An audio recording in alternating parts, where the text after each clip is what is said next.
김혜경 씨 부상과 관련된 괴소문이 한때 돌았는데 적절치 않죠. 안민석 의원이 그 괴소문과 가짜 뉴스가 윤 캠프와 무관치 않을 거다라고 얘기해서 보도가 되고 있습니다. 안민석 의원의 이야기 들어보시죠. 가짜 뉴스가 확 돌았죠. 폭력에 의한 사고였다. 국힘 캠프에서 윤석열 캠프에서 네. 만세를 불렀다는 거 아닙니까? 선거가 끝났다. 이것은 윤석열 캠프 측과 가짜 뉴스의 조직적 유포와 무관치 않은 사건이라고 보고요. 그 사건이 이재명 후보의 이제 폭력으로 인한 상처였다 그러면은 네. 정말 선거가 끝날 수도 있었겠죠. 그런 캠프 측의 희망과 또 가짜 뉴스를 생성하는 조직적인 세력들 간의 그러한 무관치 않다. 관계가 무관치는 않았을 것이다. 그래서 이런 부분을 그냥 생각하시는 거예요? 아니면 뭔가 제보라도 제보 그런 건 아닌 제보는 것이고 아니고. 우리가 정치 상식적으로 아. 그것이 무관치가 않을 것이라고 그렇게 우리가 추정해 볼 수 있는 것이고요.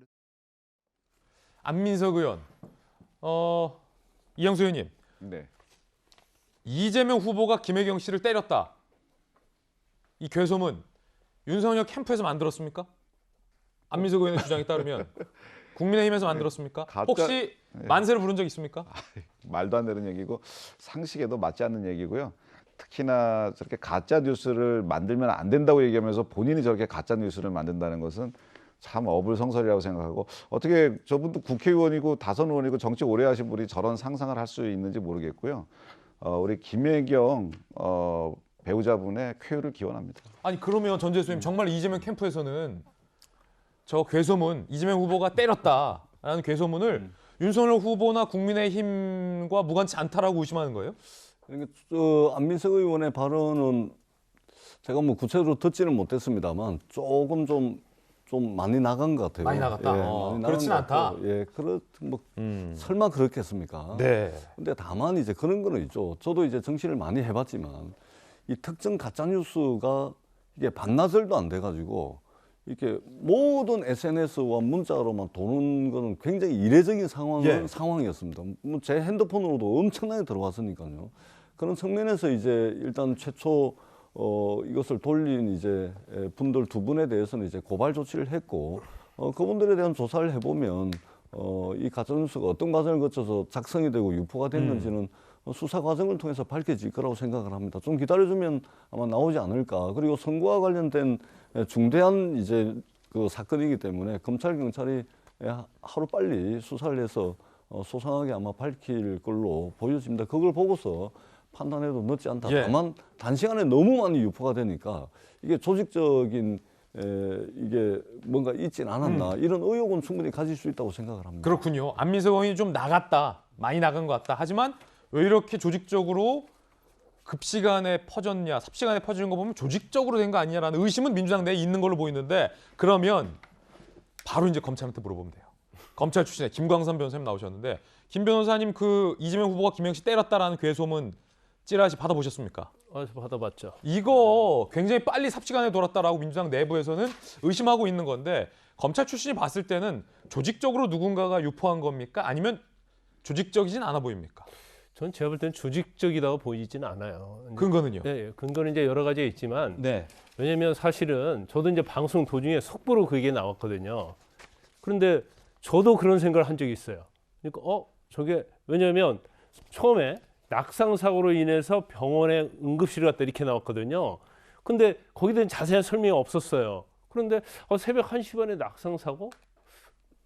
좀 고개를 갸웃해 주죠. 그러면 저뿐만 아니라 상당히 많은 국민들이 이거 뭐 그럴 수도 있지 않나? 그건 충분히 개연성이 있는 그러한 생각이지 전혀 터무니없는 생각은 아니거든요. 그런데 결과적으로 이제 나중에 뭐 응급실과 녹취랄지 이런 걸 다 얘기를 해줬단 말이에요. 그리고 뭐 공개했고요. 그래서 이제 그러면 그럴 수 있겠구나 하고 그냥 생각을 아니 내가 잘못 생각했구나 그러면 끝나면 되는 거거든요. 근데 제가 약간 민주당 아까 이제 선대위에 대해서 굉장히 불편한 얘기를 이재명 후보가 했잖아요. 근데 이걸 너무 구태여 민주당에서 자꾸 문제 제기한 그런 측면도 저는 있다고 보거든요. 논란이 이미 끝난 측면도 있는데 끌고 간다. 그렇죠, 그렇죠. 김광선 변호사님 개인 견해입니다. 네, 물론 이게 상당히 선거에 영향을 미치기 때문에 원천적으로 차단해야 한다는 생각도 있을 수 있겠지만, 근데 사실은 뭐 아니다고 하고 근본적인 거 공개하고 끝나면 되는데 이걸 자꾸 조직적으로 뭐 누가 했다 그러면 그러면 조직적으로 했을 거면서 또 한 번 연설을 하는 거예요. 거기다가 이재명 지사가 또 예비 후보들과 만난 자리에서 김혜경 씨 또 통화를 하잖아요. 근데 아마 그런 의심을 차단하기 위해서 통화를 한 것 같고 또 그게 또 통화 내용이 사실일 수 있어요. 그런데 어떤 시청자 입장, 국민의 입장에서 보면 저 좀 인위적이 아니야, 자기적이 아니야, 또 그런 생각을 또 한 번 생각하게 만든다는 거죠. 그래서 결과적으로 이제 그러한 것들이 좀 오히려 이재명 지사 어떤 지지에 좀 영향을 미치지 않나 그런 생각이 들고, 그래서 이제 선대위에서도 상당히 자연스럽게 대응하지 못했다 이런 생각이 들어요. 그리고 아까 선대위에 관련된 얘기를 했었잖아요. 근데 저는 개인적으로 볼 때 이재명 지사가 내년 대선을 위해서는 선대위부터 시작해갖고 근본적인 검토를 해야 한다고 저는 개인적으로 봐요. 왜냐하면 너무 매마득으로 꾸리다 보니까 일단 기민성이 없고요. 그다음에 후보의 말이 맞다. 예. 그다음에 이재명 지사가 개인기에 너무 의존하는 거예요.